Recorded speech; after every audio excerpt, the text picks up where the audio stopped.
On va lire un texte, peut-être que vous le connaissez, peut-être que vous ne le connaissez pas. Actes chapitre 1er, verset 8. Ça vous dit quelque chose? Durant toute cette semaine, on s'est penché sur, l'environnement de la Pentecôte, ce qui a fait que la Pentecôte est Pentecôte. Nous avons vu l'effusion du Saint-Esprit. Hier soir, on a vu ce qu'était le parler en langue et pourquoi se parler en d'autres langues, c'est-à-dire pourquoi ce débordement suite à cette effusion du Saint-Esprit dans nos vies. Et aujourd'hui, c'est le dimanche de Pentecôte selon notre calendrier.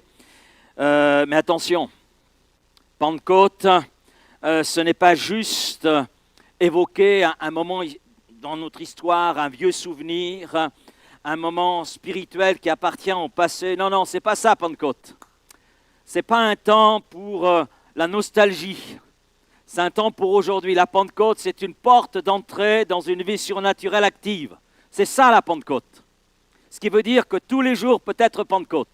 Tous les jours doit être Pentecôte. Parce que le Saint-Esprit a été déversé, il est descendu et il est là avec son Église, il est là avec son peuple. Maintenant, dans le peuple de Dieu, il y a ceux qui font l'expérience de la plénitude du Saint-Esprit, ceux qui vont faire cette expérience, ceux qui sont en train de faire cette expérience. Amen. Beaucoup de croyants, vous le savez, cherchent la puissance de Dieu. Ils veulent ressentir quelque chose. Et trop souvent, d'ailleurs, on veut ressentir quelque chose.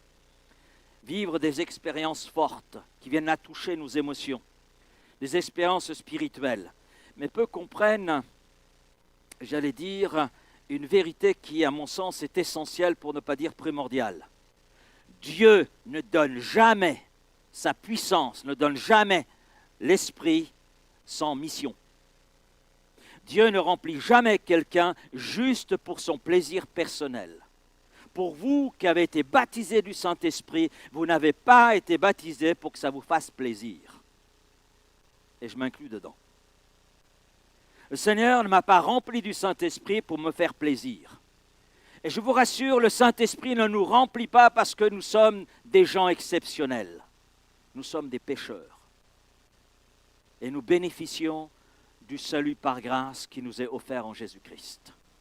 Dieu ne remplit jamais quelqu'un donc pour son plaisir personnel. Dieu ne baptise jamais quelqu'un dans son esprit sans un objectif qui est éternel.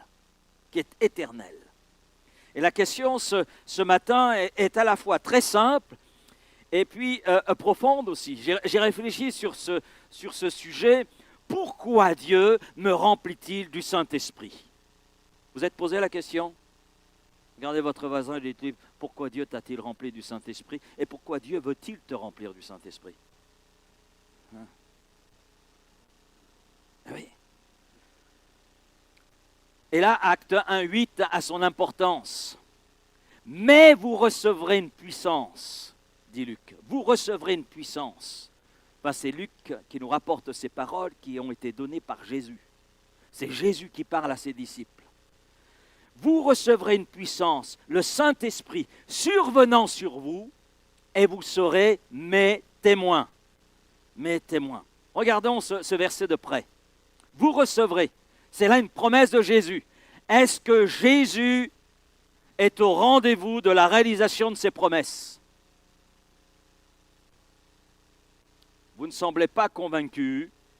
Regardez dans l'Ancien Testament tout ce qui est dit de Jésus concernant sa première venue. Tout s'est accompli jusque dans les détails. Et tout ce que Jésus a pu la dire, ce que nous lisons dans les évangiles, s'est accompli ou s'accomplit. Donc Jésus, ce qu'il promet, il l'accomplit. Il est Dieu. Il est Dieu. Et lorsque Dieu parle, sa parole contient la capacité d'accomplir ce qu'il dit. Pour nous, c'est un peu différent. Vous recevrez une puissance, c'est-à-dire une capacité qui dépasse le naturel, qui dépasse notre potentiel. Vous recevrez une puissance qui n'est pas naturelle, elle est surnaturelle. Quelque chose de surnaturel va faire son habitation en vous. Une puissance, le Saint-Esprit.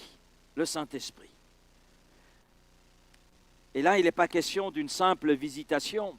Saint-Esprit survenant. Le Saint-Esprit ne va pas visiter comme cela. Non, non, il veut habiter. Ce mot survenir, ça veut dire prendre le contrôle d'eux. Le Saint-Esprit veut prendre le contrôle de ta vie. Amen. C'est là un des buts du baptême dans le Saint-Esprit, de cette effusion du Saint-Esprit. C'est prendre le contrôle de notre vie, de toute notre vie, de tous les espaces. Et puis Jésus poursuit, survenant sur vous. Et vous. Là, Jésus parle à ses disciples. Des hommes, des femmes qui le connaissent, des hommes, des femmes qui ont une relation avec lui. Plusieurs l'ont suivi pendant 3 ans et demi. D'autres viennent peut-être de le rencontrer et donc de le suivre.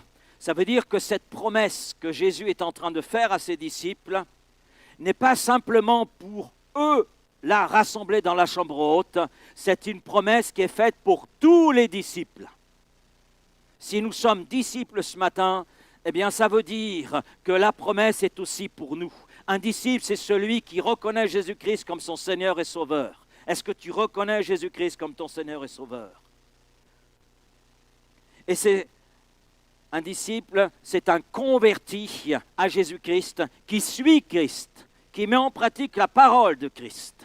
Et pour ses disciples, Jésus communique cette puissance, cette autorité du Saint-Esprit.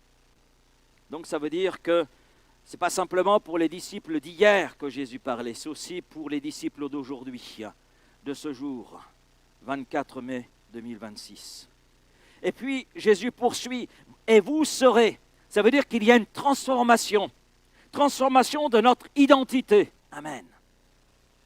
En Jésus-Christ, nous devenons des pécheurs sauvés par grâce. Nous sommes adoptés par le Père, ce qui veut dire que nous devenons enfants de Dieu. Amen. C'est là quelque chose d'extraordinaire. Non? Bon, il y a peu de oui. Bon, peut-être que vous n'êtes pas encore enfant de Dieu, mais c'est important de le faire ce matin, de prendre position. Vous saurez donc une transformation. Transformation s'opère en nous. La conversion, vous l'avez compris, ce n'est pas le coup de baguette magique qui vient tout régler dans nos vies. On est d'accord avec cela. Désolé si vous avez imaginé que votre conversion allait tout régler comme cela. Non, non, pas du tout. La conversion fait qu'on entre dans une vie qui est la vie de Christ. Mais dans cette vie, nous avons encore tout à apprendre. Tout à apprendre. Tout à expérimenter. Et c'est pour ça que l'Écriture nous dit « Recherchez la sanctification sans laquelle nul ne verra le Seigneur ». Vous avez cela dans Hébreux. Et donc, nous devons marcher, avancer dans cette communion, dans cette relation avec Jésus, dans cette relation avec sa parole, nous laisser saisir par lui, mais nous laisser saisir par son esprit, remplir par son esprit, qui est notre compagnon de marche. Amen. Pour que nous puissions aller jusqu'au bout dans notre pèlerinage terrestre. Vous serez quoi? Des gens nouveaux, mes témoins. Notez bien, il ne dit pas des témoins, mes témoins. En relation avec qui il est, en relation avec ce qu'il a fait. Donc il y a là un objectif pour ici-bas, pour notre parcours ici-bas, mais un objectif qui est éternel. Mes témoins. C'est-à-dire des hommes et des femmes qui vivent dans cette communion et qui ont quelque chose à communiquer et qui reçoivent, pour communiquer cela, reçoivent la puissance nécessaire venant du Saint-Esprit. Amen. Ce qui veut dire que la puissance n'est pas une récompense, pas du tout. C'est un équipement pour une mission. Vous recevrez la puissance, le Saint-Esprit, survenant sur vous, prenant le contrôle de vos pensées, de vos projets, de votre cœur, de votre âme, de votre vie. Et à partir de là, vous serez dans une dimension, dans une identité nouvelle. Vous serez mes témoins. Vous aurez alors quelque chose à communiquer à ceux qui sont là autour. C'est d'ailleurs pour cela, lorsqu'on parle du baptême dans le Saint-Esprit, il y a une autre expression qui est là, un revêtement de puissance. Le baptême dans le Saint-Esprit, c'est l'infusion du Saint-Esprit, être plongé, immergé dans la présence de cette personne divine qu'est le Saint-Esprit. Mais c'est aussi un revêtement. c'est comme prendre des vêtements nouveaux. Amen. Être revêtu de vêtements de la puissance de la personne du Saint-Esprit, parce que le Saint-Esprit, c'est une personne. C'est une personne, au même titre que le Père, au même titre que le Fils. Bien sûr, le Père a conçu le plan de salut, le Fils l'a accompli, et le Saint-Esprit vient nous convaincre de qui nous sommes en réalité, pécheurs, et que nous avons besoin du salut en Jésus-Christ. Nous avons besoin de ce tout est accompli à Golgotha. Mon premier point ce matin, la puissance est donnée pour être témoin. Ce n'est pas pour nous faire plaisir, ce n'est pas pour faire bien, ce n'est pas parce que nous sommes des TTS. Vous savez ce que c'est, TTS? Très, très spirituel. Hein? Non. C'est parce qu'il veut faire de nous des témoins. Il a cet objectif. Et le mot puissance, dans Actes 1:8, a donné en français un mot que nous connaissons, parce qu'en grec c'est dynamis, dynamite, ça vous dit quelque chose. Maintenant, si la puissance nous parle d'une force explosive, c'est une force qui ne fait pas n'importe quoi. C'est une force concentrée, c'est la force, la puissance que nous communique le Saint-Esprit pour accomplir cette œuvre de témoin de Jésus-Christ. C'est une capacité surnaturelle. Amen. On peut remercier le Seigneur pour les capacités naturelles que nous avons. Merci pour ceux qui jouent du piano. Dieu leur a donné des capacités, moi je ne l'ai pas. Merci pour ceux qui jouent de la batterie. Amen. Nous avons 2 batteurs, nous avons 2 pianistes. Alléluia. Nous avons une flûtiste. Pourquoi pas 2? Ça serait bien 2. Nous avons un bassiste. Amen. Nous avons des chantres. Alléluia. Merci pour les capacités que Dieu leur a données. Capacités naturelles. Ah oui, il y a les cymbales. Eh oui, aussi. Amen. Merci pour les capacités que Dieu donne à ceux qui s'occupent de la sono. La semaine dernière, on m'a demandé de mettre les retours. Je dis, je ne sais pas faire. Voilà.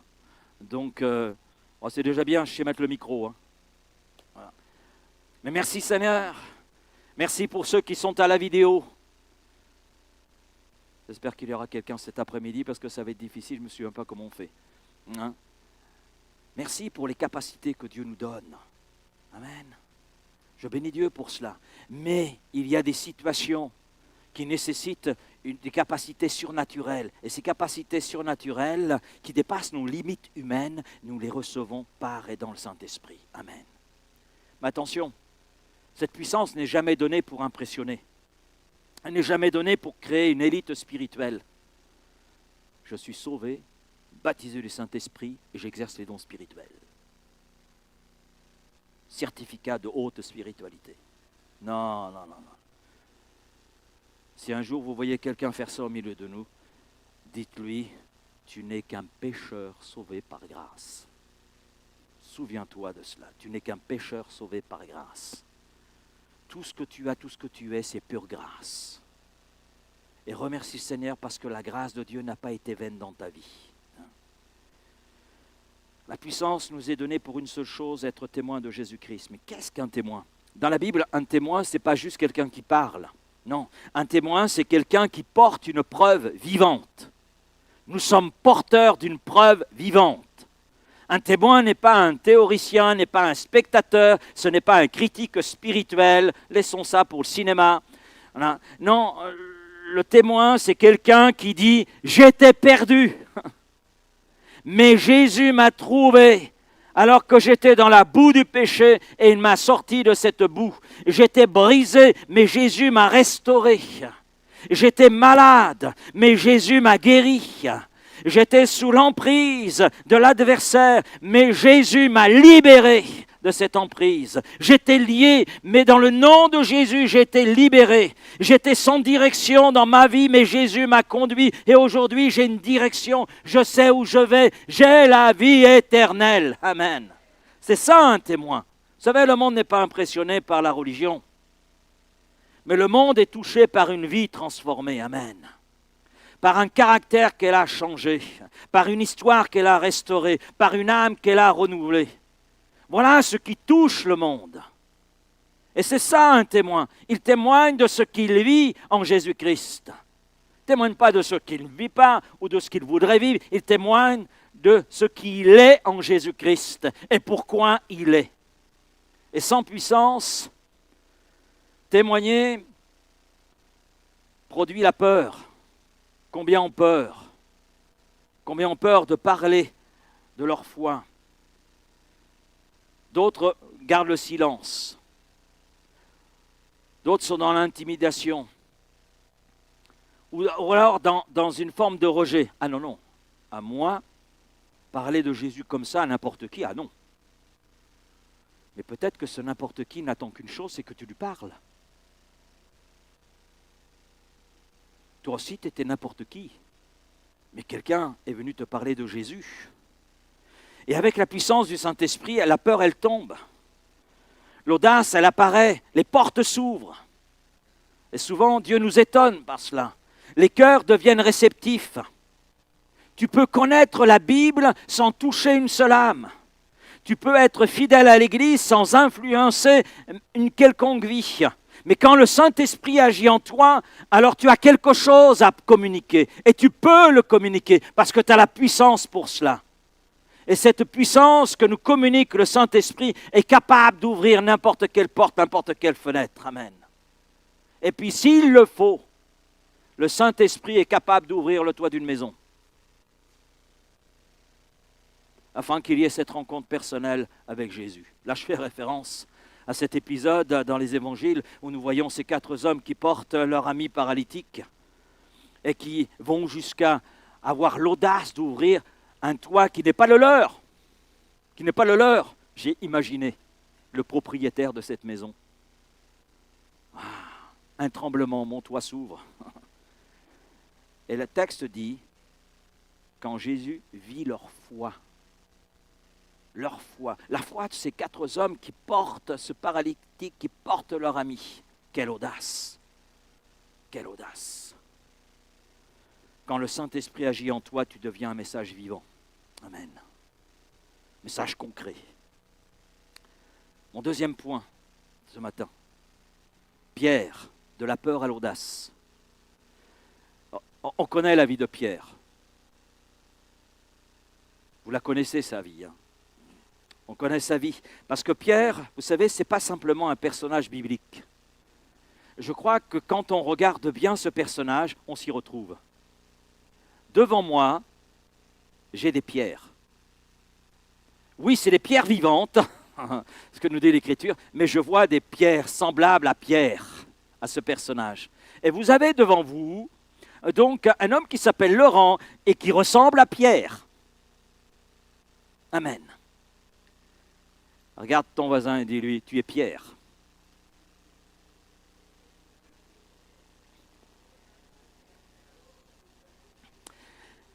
Et Pierre avant la Pentecôte, regardons Pierre avant la Pentecôte. Pierre était passionné, c'est le moins qu'on puisse dire. C'est un gars animé vraiment de passion. Un gars sincère, un gars engagé, un gars qui est proche de Jésus, il aime Jésus. Mais il est aussi impulsif, moins qu'on puisse dire, un peu instable. Dominé par la peur, mais dans certaines circonstances, il est capable d'une audace surprenante. Ordonne que je vienne jusqu'à toi. Et il enjambe la barque et c'est le seul homme qui a marché sur l'eau. Moi, je n'ai pas encore réussi. Et vous? Non plus. D'accord. Quand Jésus est arrêté, Pierre suit de loin. Quand les pressions augmentent, Pierre recule. Et devant une simple servante, il renie Jésus. 1 fois, 2 fois, 3 fois. Et pourquoi? Parce que la volonté humaine sans le Saint-Esprit est insuffisante. Il avait une bonne volonté dans ce qu'il a exprimé à Jésus. Où tu iras, j'irai, quand bien même ce serait mourir pour toi. Je suis prêt à mourir pour toi. Il était sincère. Ce n'est pas un menteur. Sinon Jésus l'aurait relevé. Mais si l'esprit est bien disposé, la chair, elle est faible. Ah oui. Vous avez affaire avec votre chair, hein? Moi aussi. Elle a des difficultés dans l'obéissance, elle a des difficultés dans la soumission. elle regimbe à bien des moments. Pierre avait ce problème, c'est pour ça que nous ressemblons à Pierre. On peut aimer Jésus, on peut être passionné pour Jésus, on peut aimer son Église, on peut aimer sa parole. Mais ce n'est pas suffisant. Et on retrouve Pierre après la Pentecôte. C'est le même homme.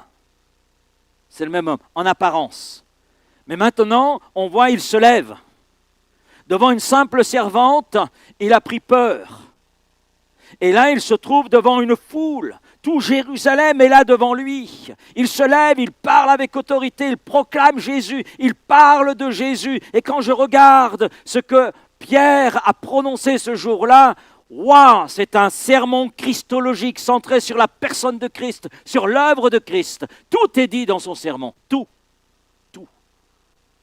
C'est un magnifique sermon, c'est un exemple, c'est un modèle, comme on dit, d'homilétique. Homilétique, c'est l'art de la prédication. On le voit confronter le péché, et cela publiquement. Oh, quelle transformation!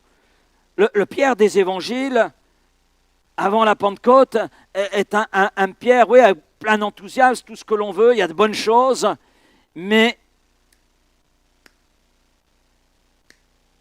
devant certaines pressions, il perd ses moyens. Et là, devant les pressions, eh bien, il est le premier à s'exprimer, à se lever.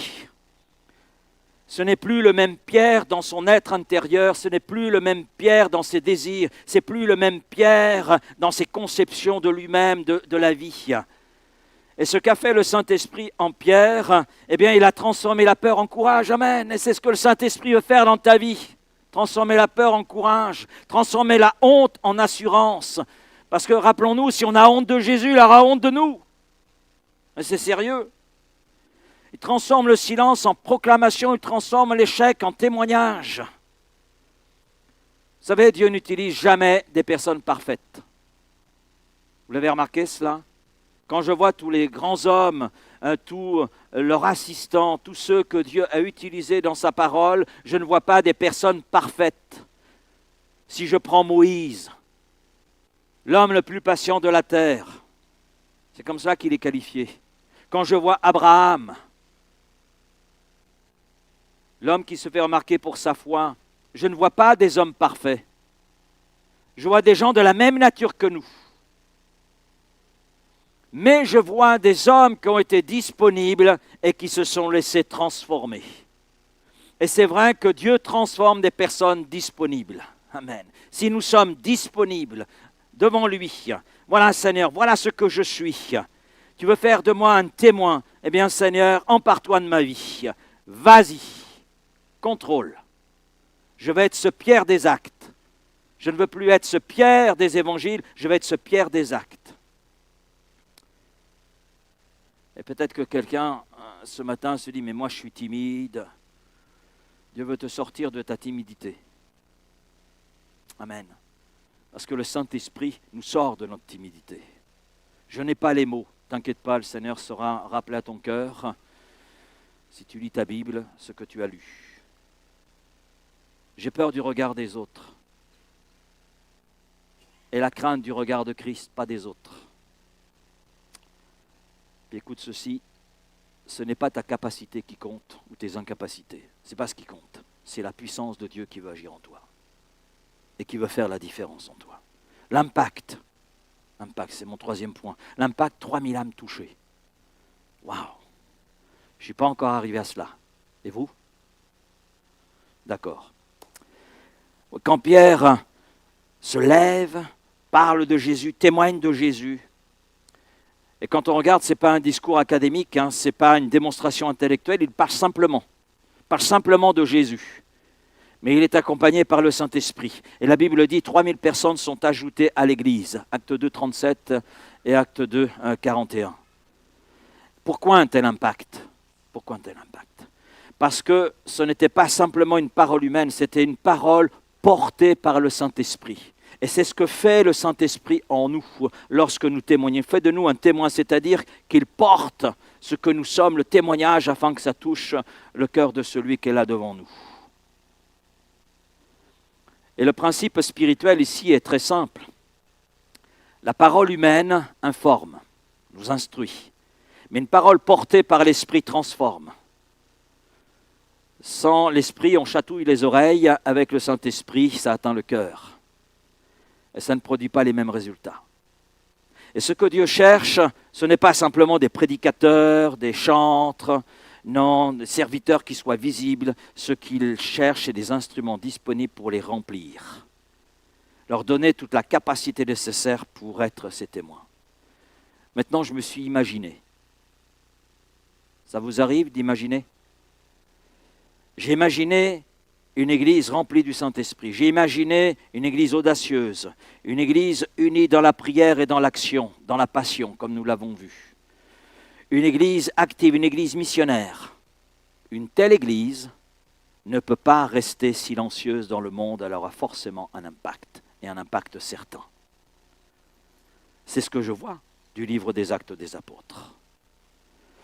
Mon quatrième point pour ce matin, le Saint-Esprit agit à travers nous. Une vérité qui est importante, qui est centrale, le Saint-Esprit ne vient pas simplement pour toi, il vient pour agir à travers toi, à travers nos vies. Le Saint-Esprit n'est pas un canal, il est la source. Toi, tu es le canal. Toi et moi, nous sommes les canaux par lesquels le Saint-Esprit veut là se manifester. La source, c'est lui. Et un canal a une fonction très simple. C'est de laisser passer ce qui vient de la source pour aller vers un objectif. Si le canal est bouché, rien ne passe, rien ne circule, rien ne sort. Mais si le canal est ouvert, alors la puissance circule, la grâce agit, la vie est transformée. Qu'est-ce qui fait que le canal peut être bouché? La peur du rejet, l'incrédulité, le péché non réglé, les distractions. Distractions, et le monde nous en offre des distractions. Le confort personnel. Et là, je pose une question finalement directe. Es-tu disponible? Es-tu disponible pour être ce canal par lequel le Saint-Esprit va agir? Es-tu prêt à être utilisé par le Saint-Esprit afin d'être ce canal de bénédiction, de grâce? Es-tu prêt à sortir de ta zone de confort pour être ce que Dieu veut que tu sois? Parce que dans l'église de Jésus-Christ, je ne sais pas si vous l'avez remarqué, j'ai remarqué à travers aussi mes tournées missionnaires à une époque, on entend beaucoup de prières, Seigneur bénis-moi. Seigneur bénis-moi. Seigneur bénis-nous. Bénis mon frère, bénis ma sœur. On a raison. Mais je crois qu'on peut aussi dire, Seigneur utilise-moi. Seigneur utilise-moi. C'est engageant, hein. Mais je crois que le Seigneur attend de notre part cette prière. Seigneur, utilise-moi. Utilise-moi.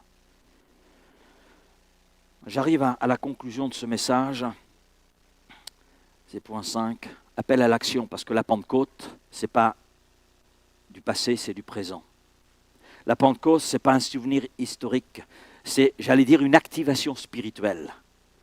Dieu ne t'a pas rempli pour être passif, il t'a rempli pour aller. Aller. D'ailleurs, l'ordre du Seigneur donné à ses disciples dans Matthieu 28 est « Allez, faites de toutes les nations des disciples.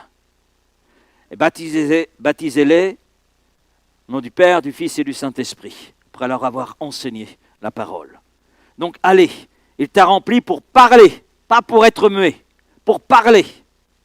Il t'a rempli pour agir, pour être là dans son action à lui. Pas dans ce que tu veux toi, mais dans ce que lui veut pour toi. Il a des projets de paix et de bonheur. Et ces projets de paix et de bonheur, eh bien, on les vit lorsqu'on est là, dans ce aller, dans ce parler et dans ce agir. C'est là que l'on découvre les projets de Dieu pour nous. C'est là que l'on entre dans ces projets. C'est là aussi que l'on découvre la grandeur de notre Dieu. C'est là aussi que l'on découvre combien il est bon avec nous et qu'il sait renouveler nos forces chaque matin. Amen. Je conclus. La conclusion. La plénitude du Saint-Esprit, quand on regarde Acte 1:8, quand on regarde Pierre, quand on regarde les 120, quand on regarde toute la suite, quand on regarde aussi le témoignage de l'apôtre Paul, la plénitude du Saint-Esprit en nous, c'est une responsabilité divine. C'est une responsabilité divine.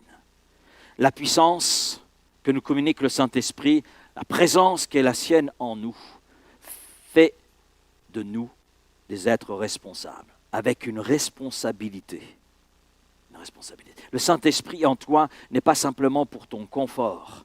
Il veut atteindre quelqu'un d'autre. Il veut atteindre quelqu'un d'autre. Et que peut-être quelqu'un attend ton témoignage, justement. Quelqu'un attend ta prière. Quelqu'un attend une parole qui vient de la part de Dieu. Quelqu'un attend une intervention divine à travers toi. Et Dieu a choisi un moyen pour communiquer avec nos semblables. C'est toi et moi. C'est nous. Et le Saint-Esprit, par sa puissance, agit à travers nous, justement pour être témoin, donc communiquer une parole, pour prier, pour qu'il y ait cette intervention divine dans la vie de l'autre, quel qu'il soit, peu importe son arrière-plan, qu'il soit bouddhiste, qu'il soit catholique, qu'il soit musulman, peu importe, parce que c'est le Saint-Esprit qui saura agir et convaincre le cœur de péché comme il nous a convaincus et amener la personne à Christ, quel que soit son arrière-plan. Amen. Dieu a choisi un moyen pour se faire connaître aux hommes, c'est utiliser des hommes et des femmes qui soient disponibles et qu'il remplit de cette capacité surnaturelle qu'est le Saint-Esprit. Et qui, à partir de là, ont une responsabilité. J'allais dire divine, mais j'ai presque envie de rajouter sacrée. Quelque chose de précieux. Quelque chose de précieux. Et nous pouvons dire merci au Seigneur pour son esprit. Merci au Seigneur pour la plénitude du Saint-Esprit. Et toi qui es rempli du Saint-Esprit, eh bien, remercie le Seigneur parce que tu es ce canal responsable aujourd'hui, un canal sacré pour communiquer la vie autour de toi. Amen. Et toi qui n'es pas encore baptisé dans le Saint-Esprit, continue de prier, attends-toi à lui. Voici les miracles qui accompagneront ceux qui auront cru. En mon nom, chasseront des démons, et ce qui apparaît juste après, ils parleront de nouvelles langues. Et c'est ce qui s'est passé le jour de la Pentecôte. Ils furent tous remplis du Saint-Esprit et se mirent à parler en d'autres langues selon que l'Esprit leur donnait de s'exprimer. Alors, attends-toi à cette plénitude. Si tu la désires, il est évident que le Seigneur va se manifester. Si quelqu'un a soif, qu'il vienne à moi et qu'il boive, et alors des fleuves d'eau vive couleront de son sein, et c'est du Saint-Esprit dont il est question dans Jean chapitre 7, les versets 35 à 37. Amen. Merci Père pour ta parole ce matin, et je te prie d'être à l'œuvre au milieu de nous, Seigneur, comme toi tu le veux, non pas comme nous voulons, mais comme toi tu le veux. Seigneur, je te remercie pour la plénitude du Saint-Esprit, le baptême dans le Saint-Esprit, ce revêtement de puissance. Et je crois, Père, que tu es celui qui, pour tous ceux, Seigneur, qui ont été remplis du Saint-Esprit, a amené peut-être ce rappel, cette prise de conscience peut-être, pour que nous soyons ces canaux encore plus efficaces, parce que nous sommes là, revêtus de cette autorité qui est ton autorité, revêtus de cette puissance qui est la puissance du Saint-Esprit et qui fait de nous des témoins. Amen. Des témoins efficaces, des témoins par lesquels tu communiques ta parole, par lesquels tu communiques, Seigneur, une grâce particulière, une bénédiction. Oui, Seigneur. Alors, merci de ce que tu veux encore faire en nous, en chacun d'entre nous. Et je veux te prier ce matin, peut-être pour celui ou celle qui n'est pas encore baptisé du Saint-Esprit, qui aspire, peut-être déjà depuis des semaines, peut-être des mois, voire même des années. Je ne sais pas, Seigneur, mais toi, tu es celui qui est là ce matin et qui veut répandre ta grâce. Tu es celui qui est là et qui veut bénir un cœur tout particulièrement. Oh Seigneur, oui, que tu aies cette liberté, nous te donnons cette liberté, ce rendez-vous n'a de sens que parce que tu es là, Seigneur. Oui, c'est toi qui règnes en ce lieu, c'est toi qui règnes dans ce rassemblement et c'est toi qui veux te manifester ce matin au milieu de nous. Alors merci Père de tout ce que tu veux faire. Nous ne voulons pas parler simplement de la Pentecôte comme cela, ne pas simplement nous arrêter sur ce que ta parole dit. Non Seigneur, tu veux nous faire entrer dans le concret de ce qu'est la Pentecôte, le concret de ce qu'est l'effusion du Saint-Esprit, le concret de ce qu'est cette bénédiction de cette grâce. Alors Père, sois béni et cela dans le nom précieux de Jésus-Christ et je te dis Amen, Père. Amen, amen, amen.